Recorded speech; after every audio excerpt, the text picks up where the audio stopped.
बयनिसिमबो गोजोन हामलायनाय जासिहरबाय खुलुमबाय। बे समाव आङो नोंथांमोननि गेजेराव दासिमनि मोननैसो खौरां लाना फैदों। नोंथांमोना भिडिअखौ फारियै जोबजासिम नायलांदो। दिवालीनि रंजानाय समावनो मोनसे दुखुनांथाव जाब्रबथाय। दिवालीनि सानाव पटका गावनायनि समाव 60 सुबुंफोरा गाज्रियैनो जोखोम जादों। बे जाथाया सोमजिदों हायद्राबादाव। मख'नो गोनांदि गोबां रायजोफोराव पटकाखौ बन्द' खालामनानै होदोंमोन मानोना पटका गावनायजों आरो गिख्रंथाव जाब्रबथाय सोमजिनायजों लोगोसे आबहावायाबो गाज्रि जायो। जोखोम जानाय गासैबो सुबुंफोरखौ देहा फाहामसालियाव थिसननाय जाबाय होनना मोनथिना मोन्दों। मोजां मोनलायनाया बिब्दिनो माला बहा आरो सोरजों मा जालाङो जेबो हमदांनो हाया। बिब्दिनो मोनसे सोमोनांथाव खौरां थाइलेण्डनिफ्राय सफैदों। सासे 19 बोसोर बैसोनि हौवासा बुटिसाय सन्तरासआ 52 बोसोर बैसोनि जानला नामवांराक मुंनि सासे आइजोखौ मोजां मोननानै बिखौ हाबा खालामनो नागिरदों। 19 बोसोर बैसोनि बे हौवासाया खमैबो 10 बोसोर सिगांनो गावनि 56 बोसोर बैसोनि मोजां मोननायखौ लोगो मोनदोंमोन। बेनिफ्रायनो उन्दै गथ' बुटिसाया दायफर जानाय आइजो जानलानि न'आव सानफ्रोमबो गेलेनो आरो न'खरनि खामानिफोराव हेफाजाब होनो फैयोमोन। नाथाय जेब्ला बुटिसाया 17 बोसोर जायो अब्ला बिनि गोरबोआव जानलानि फारसे मोजां मोननाय सोमजियो आरो बिब्दिनो थाबैनो सानैबो बिसि फिसाय बायदि थानो थाखाय न'खरनि सुबुंफोरनोबो फोरमायनानै लायो। मोनसे गिख्रंथाव जाथाय। हराव उन्दुनानै थानाय समावनो न'नि थिङा गब्लंनानै सासे हिन्जावसा गथ'नि खर'आव गुलि नांफैदों। डिब्रुगड़नि लाहौलाव सोमजिदों बे गिख्रंथाव जाथाया। पत्र गामिनि बिन'द गगैनि न'आव सोमजियो बे जाथाया। गुलि नांजानाय हिन्जावसाया 9 थाखोआव फरायबाय थानाय प्रार्थना गगै। लोगो लोगो एएमसीएचआव लांनाय जायो फरायसुलिखौ। दासिम आइसिइउआव फाहामथाय लागासिनो दङ। नाथाय बे जाथायाव सोर दुथांनि आखाइ दङ बेखौ दासिमबो मोनथिना मोननाय जाथ'वाखै। जाथायनि सायाव पुलिसआ गोख्रोङै नायबिजिरगासिनो दङ।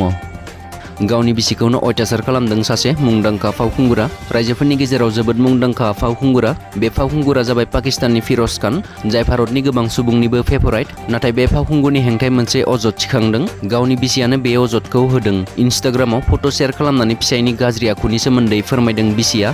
दासिम सानैनि डाइभर्सनि खामानियाबो सोलिबाय दङ बिजिरसालियाव।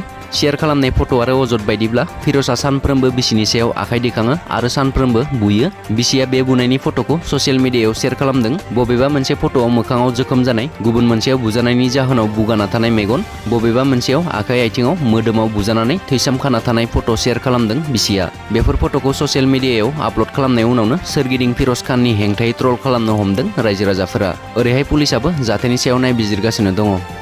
भारतनि नुसुं हादर बांलादेशआव गोब्राब बारहुंखाजों गासै 7 सुबुंनि जिउ खहा जादों आरो गासै 570 सुबुङा गाज्रि गोहोमजों सहायनांदों। बांलादेशनि राजथावनि ढाकानि साखाथि गोबां जायगाफोराव गोब्राब बारहुंखाजों गाज्रियै गोहोम गोग्लैदों। ओरैहाय दिवाली समाव भारतआवबो बे अखा आरो बारहुंखानि गाज्रि गोहोमा गोग्लैदों। दिवाली समावनो मोनसे गिलु बालु जाथाय सोमजिदों अरुणाचल प्रदेशआव। अरुणाचल प्रदेशनि नाहारलुगुन दैलि मार्केटआव हरखाब गिख्रंथावै अर खामदों। मख'नो गोनांदि बे जाथायाव सासेबो सुबुङा जोखोम जायाखै, नाथाय गं 700निख्रुइबो बांसिन गला आरो न'खरा सिलिंखार जादों।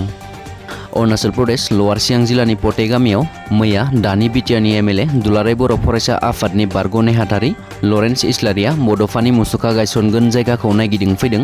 मख'जाथावदि 1987 मायथाइयाव जाय बर' हारिनि थाखाय सोमावसारदोंमोन बे समाव बिथां बड'फाया बे गामियावनो थाफैदोंमोन आरो पटे गामिनि थागिबि नेना कादुनि न'आवनो थादोंमोन। नेना कादुआ बै समाव निसि फरायसा आफादनि आफादगिरिमोन आरो दुलाराय बर' फरायसा आफादनि सोमावसारनायाव गोख्रों मदद होबोदोंमोन। बेनिखायनो बे गामिजों बर'फोरजों मोनसे सोमोन्दो थानायखाय दानि बिटिआरनि गाहाय मावफुं सोद्रोमा प्रमद बर' बिथाङा बे जायगायाव बड'फानि मुसुखा आरो गंसे न'ब्लां लुनो बिथोन होनाय बायदिनो मैया आसामनि एमएलए लरेन्स इस्लारि बिथाङा बर'नि माखासे माहारियारि आफादनि दैदेनगिरिफोरखौ लाफानानै अरुणाचल प्रदेश लवार सियां जिल्लानि पटे गामियाव नायगिदिंफैदों आरो नेना कादुनि न'खराव गामिनि रायजोफोरखौ लानानै मोनसे सावरायनाय हाबाफारि लायो। हाबाफारियाव बिथांजों लोगोसे धेमाजि जिल्ला एबसुनि बोसोनगिरि शिबराम बसुमतारी, धेमाजि जिल्ला एबसुनि गाहाय नेहाथारि उदां बि बड'सा, रुबुं खेरख'टारि, लखिमपुर जिल्ला एबसुनि आफादगिरि, धेमाजि जिल्ला हारिमु आफादनि नेहाथारि सुजुमा बर', लालि समस्तिनि जिएम रातिराम बसुमतारी आरो गोबां दैदेनगिरिफोरा बे हाबाफारियाव बाहागो लायो।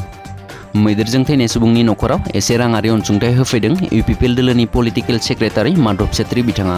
लोगोसे देबरगाव ब्लक कमिटि इउपिपिएल दोलोनि गाहाय नेहाथारि अशक गयारी बिथाङाबो बाहागो लायो। क'क्राझार जिल्लानि सिङाव थानाय सिम्बोरगाव ओनसोलनि सेटनागुरि बासबारि गामिनि लक्ष्मीराम तुदु मुंनि सासे सुबुंखौ मैया सानजौफुनि 12:30 रिंगासोआव गाथारनानै गालांनाय न'खराव एसे राङारि अनसुंथाइ होफैदों इउपिपिएल दोलोनि पलिटिकेल सेक्रेटारि माधव छेत्री बिथाङा। दासिमनि खौरांफोरा बेखिनियानोमोन। आसा खालामो नोंथांमोना भिडिअखौ नायनानै मोजां मोनबाय। मोजां मोनोब्ला एबा नोंथांमोना चेनेलाव दिनैसो फैदोंब्ला नोंथांमोना चेनेलखौ साबस्क्राइब खालामलांनो दाबाव। गोजोन्थों जय बर' हारिनि।